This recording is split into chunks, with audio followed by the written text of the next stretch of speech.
책상에 한 줄이 더 있습니다. 근데 그 책상 수에 맞게 사람이 오신 것 같습니다. 책상을 놓을수록 더 많이 오게 되지 않을까. 네, 오늘 말씀의 제목은 하나님의 비밀이신 그리스도입니다. 요절은 골로새서 2장 2절 말씀입니다. 함께 읽어보겠습니다. 시작. 이는 그들로 마음의 위안을 받고 사랑 안에서 연합하여 확실한 이의 모든 풍성함과 하나님의 비밀인 그리스도를 깨닫게 하려 함이니. 얼마 전에 그룹 성경 공부를 인도하다가 약간은 당황스러운 일을 겪은 적이 있습니다. 말씀 공부를 다 끝내고 페이스북에 들어가 봤습니다. 근데 방금 전에 말씀 공부를 같이 했던 사람이 페이스북 여기저기에 댓글과 좋아요를 누른 것을 발견했습니다. 그런데 그 시간을 보니까 저랑 한참 말씀 공부를 하고 있던 바로 그 시간이었습니다. 저는 그 다음 주에 만나서 겉으로 이제 전혀 내색을 하지 않았지만 속으로 계속 의심이 들었습니다. 지금 이 사람이 페이스북에 혹시 들어가 있는 것은 아닐까. 네, 알면서도 모른 척 했지만 속으로 참 씁쓸했습니다. 1차적으로 인도자인 저의 책임이 큰 것 같았습니다. 제가 인도를 잘 못해서 이렇게 딴짓을 하는가 하는 자괴감이 들었습니다.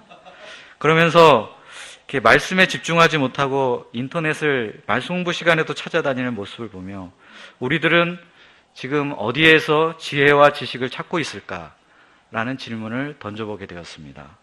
오늘 말씀에서 사도 바울은 지혜와 지식의 모든 보화를 담고 있는 하나님의 비밀에 대해 말하고 있습니다.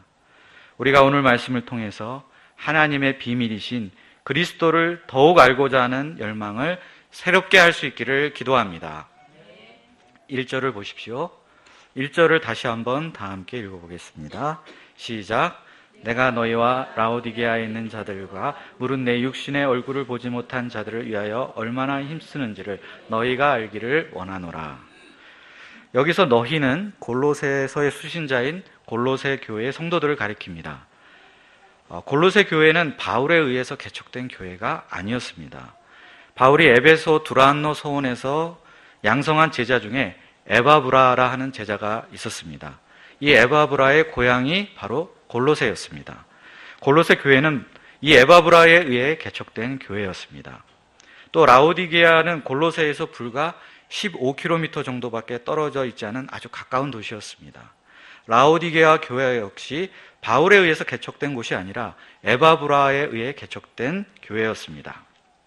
그래서 바울은 이 사람들을 가리켜 무릇 내 육신의 얼굴을 보지 못한 자들, 나를 한 번도 만난 적이 없는 사람들을 이라고 칭하고 있습니다. 한 번도 얼굴을 본 적도 없는 사람들을 위해 사도 바울은 왜 이 골로새서라는 긴 편지를 쓰고 있는 것일까요? 바울이 편지만 쓴 것은 아닙니다.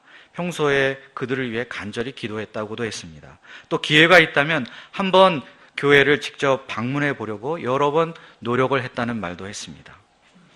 그런데 이미 바울 자신이 개척한 교회만 해도 감당하기가 숨이 찰 지경이었습니다. 고린도 교회 하나만 해도 얼마나 문제들이 펑펑 터지는지 그 교회 하나 문제 해결하기만도 벅찰 지경입니다.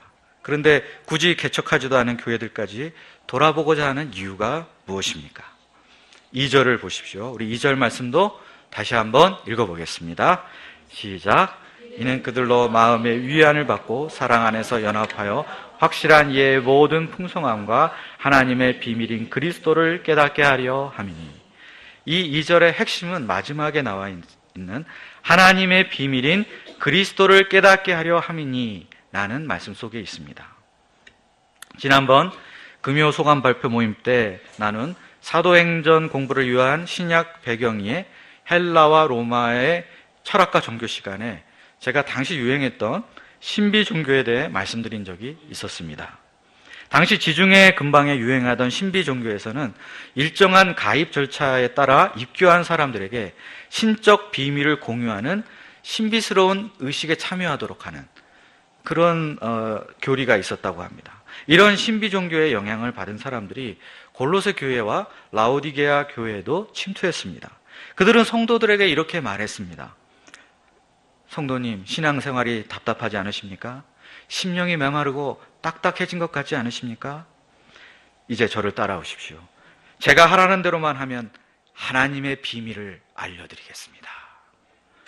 바울은 그 교회 성도들이 이런 소식을 듣고 원래 가졌던 복음 신앙이 흔들린다는 그 이야기에 근심 걱정이 되었습니다. 진짜 하나님의 비밀은 다른 곳에 있는데 성도들이 이런 거짓과 이단의 속임수에 넘어갈까 하여 염려가 되어 이 편지를 쓰고 그들을 위해 기도하고 어찌하든지 한번 만나보고자 했던 것입니다. 바울은 진짜 하나님의 비밀이 어디 있는지 하루빨리 알려주고 싶었습니다. 그 하나님의 비밀을 골로새 성도들과 라오디게아 교회의 성도들과 공유하고 싶었습니다. 이 세상에 비밀이 없는 사람이 있을까요? 난 비밀이 없어. 이렇게 말하지만 그런 사람일수록 수상합니다. 모든 사람이 저마다 적어도 한두 가지씩 비밀은 다 있을 것입니다. 폴 투르니에라는 스위스 출신의 저명한 기독교 작가가 있습니다. 투르니에의 저서 중에 가장 유명한 책이 비밀이라는 책이 있는데 이 책에서 그는 한 사람이 비밀을 갖게 된다는 것은 독립된 인격체로 성장한다는 의미가 있다고 말했습니다. 제가 자녀들을 키워보니까 정말 그런 것 같습니다. 어릴 때는 비밀이 없었던 아이들이 사춘기에 들어서면서 자꾸만 자기 안에 비밀이 하나둘씩 생겨나는 것 같습니다. 요즘 제 큰딸이 자꾸만 자기 방에 방문을 걸어 잠굽니다. 전에는 그런 일이 전혀 없었는데 도대체 안에서 무슨 짓을 하는 것인지 너무 궁금하기 짝이 없습니다. 얘가 왜 이러는가? 때로는 이제 섭섭한 마음이 들 때도 있지만 어찌 보면 한 사람의 성인으로서 성장해가는 자연스러운 과정으로서 아빠가 이렇게 받아들여야 하는 것이 아닌가 하는 생각이 듭니다. 그런데 폴 투르니에는 한 걸음 더 나아가 비밀을 드러내고 고백하는 것의 중요성에 대해서도 말합니다. 서로 비밀을 조금씩 드러냄으로써 관계성이 깊어지고 비밀 고백을 통해 친밀한 관계를 형성할 수 있다고 말합니다. 내가 누군가의 비밀을 알고 있다면 나는 그 대상과 그만큼 친밀하고 가까운 사이가 되었다는 뜻입니다. 모든 사람들은 하나님에 대해서 어느 정도 알고 있는 지식들이 있습니다. 예를 한 가지 들어보겠습니다. 우리가 고등학교 때 배운 조선시대 정철이라는 문인이 지은 관동별곡이라는 가사가 있습니다. 기억이 나십니까? 네, 이 저자가 강원도 관찰사로 임명을 받고 이제 부임을 하던 길에 이제 지금으로 말하면 이제 도지사가 돼서 부임 임지로 가는 길에 이 강원도 지방의 풍경을 보면서 감탄해서 쓴 시가 이 관동별곡이라는 가사입니다. 그런데 이 그렇게 길지 않은 이 시 안에 조물주라는 말이 무려 3번씩이나 나옵니다. 금강산을 보고는 조물주의 재주가 야단스럽구나 이렇게 감탄을 하고 그 비로봉을 본 후에는 조물주의 뜻이 봉우리 곳곳에 길들여 있도다 이런 그렇게 노래를 합니다. 이것을 읽다 보면은 이것은 찬송가 40장 주 하나님 지으신 모든 세계 이것의 조선시대 버전이 아닌가 하는 그런 생각이 듭니다. 이처럼 이 세상에 창조주가 계시다는 사실과 그분의 창조의 권능과 지혜가 위대하시다는 사실을 성경을 전혀 모르는 사람도 이 정도로 알고 있습니다. 칸트나 헤겔과 같은 철학자들은 절대적이고 영원하며 무한하신 하나님에 대해서 논합니다. 독립운동가이자 역사학자였던 전 고려대 총장님이셨던 김준혁 총장님은 내가 일생 역사를 연구해보니 이 역사의 불의를 응징하고 선을 이루어가는 신이 계시다. 역사의 신이 있다는 사실을 나는 믿노라. 라는 말을 남기고 돌아가셨습니다. 물론 이분은 기독교인이 전혀 아니십니다. 그러나 이 사람들은 하나님에 대해서 어느 정도 알고 있습니다. 그런데 결정적으로 하나님의 비밀에 대해서는 아무것도 모르고 있습니다.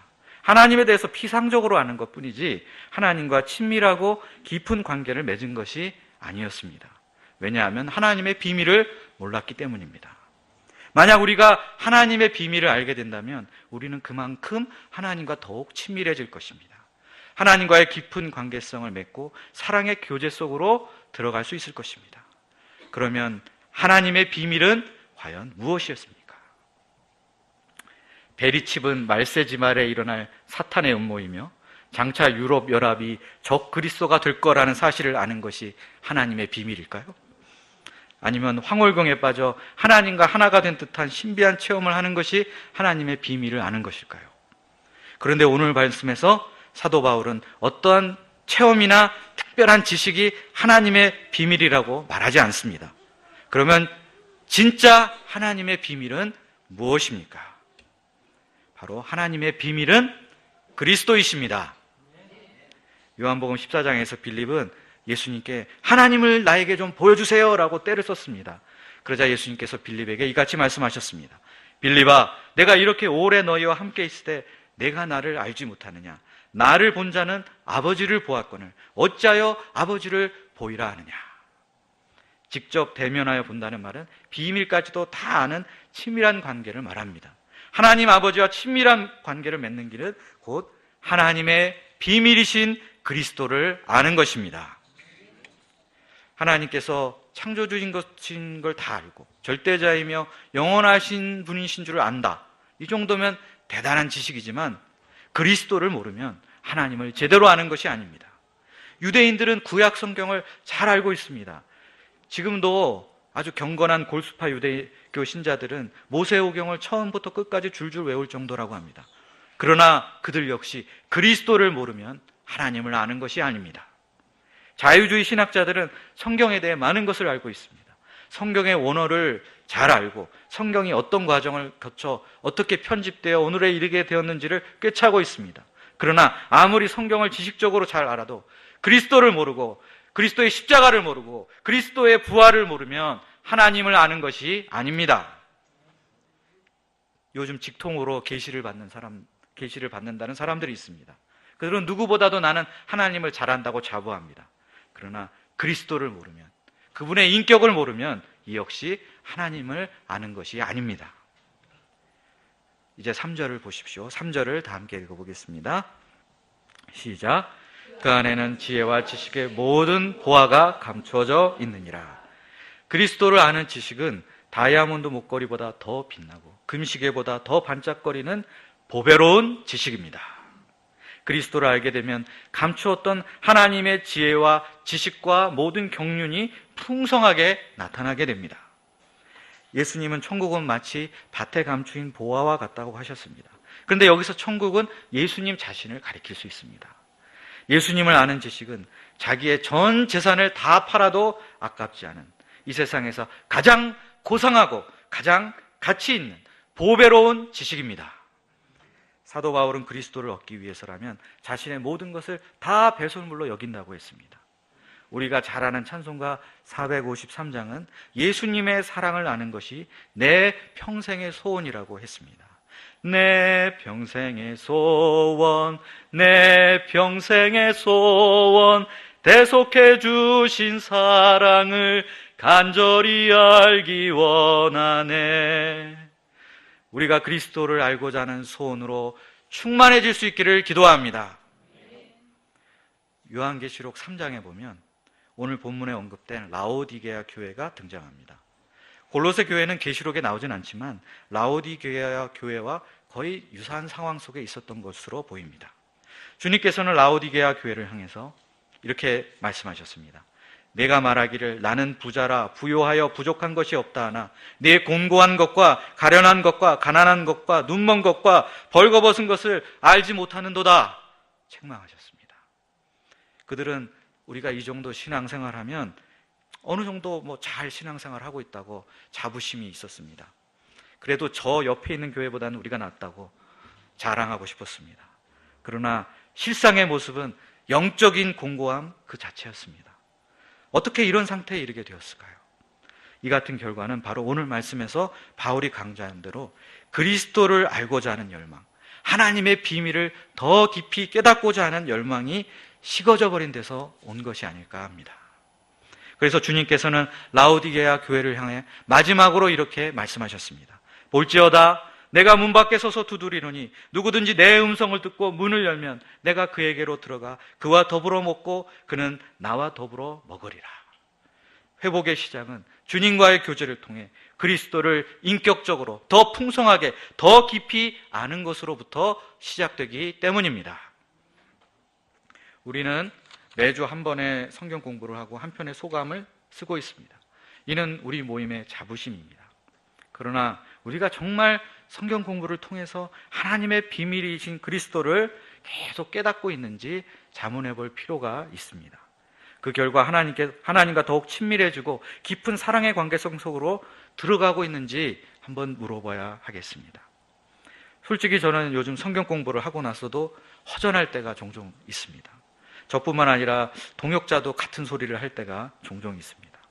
왜 이렇게 허전할까 생각해 보니까 말씀 공부를 하기는 하지만 이를 통해서 하나님의 비밀이신 그리스도를 깨닫는 것이 없을 때 바로 그와 같이 허전한 상태가 되는 것이 아닐까 합니다. 그리스도를 알고자 하는 간절한 소원이 없이 시작한 말씀 공부는 자꾸 이 배가 산으로 가기 쉬운 것 같습니다. 말씀 공부를 하다가 서로 자기가 알고 있는 지식이나 경험을 늘어놓기 바빠서 정작 그리스도가 누구신지 깊이 생각해 보지 못하고 그냥 휙 지나갈 때가 종종 있습니다. 아니면 본문 속에서 아주 지역적인 문제 한 가지를 놓고 이 대토론이 벌어져 가지고 누구 말이 맞느냐 배틀을 벌이다가 시간이 다 돼서 대충 마무리하고 끝나는 그런 때도 종종 있습니다. 이렇게 잘 나가다가 한번 삼천포로 빠지기 시작하면 다시 돌아오기가 쉽지 않습니다. 답도 없는 이야기를 붙들고 제자리에 맨몸들도 보면은 말씀 공부를 했지만 별로 남는 것이 없습니다. 물론 성경 공부를 하다 보면 토론도 필요하고 자기 삶을 나누는 시간도 필요합니다. 그러나 성경 공부 시간은 무엇보다도 예수님을 알고 그분 안에 있는 지혜와 지식의 모든 보화를 발견하는 시간이 되어야 하겠습니다. 우리가 말씀 공부 시간을 얼마나 중요하게 여깁니까? 그런데 이 말씀 공부 시간에 아무것도 건지지 못한다면 우리는 어디에서 힘을 얻고 어디에서 위로를 얻고 어디에서 성장의 영적 자양분들을 건질 수 있겠습니까? 말씀 속에서 그리스도를 발견하는 기쁨을 누리지 못한다면 혹시 다른 곳에서 그와 같은 것을 얻을 수 있지 않을까 이리저리 기웃거리다가 이상하고 건강하지 못한 가르침에 미혹될 그런 위험마저도 있습니다. 그렇기 때문에 말씀 공부에 임하는 우리의 목적과 자세부터 새롭게 해야 할 필요를 느낍니다. 다른 사람이 아니라 이것은 제 자신에게 먼저 던지는 질문이며 요구입니다.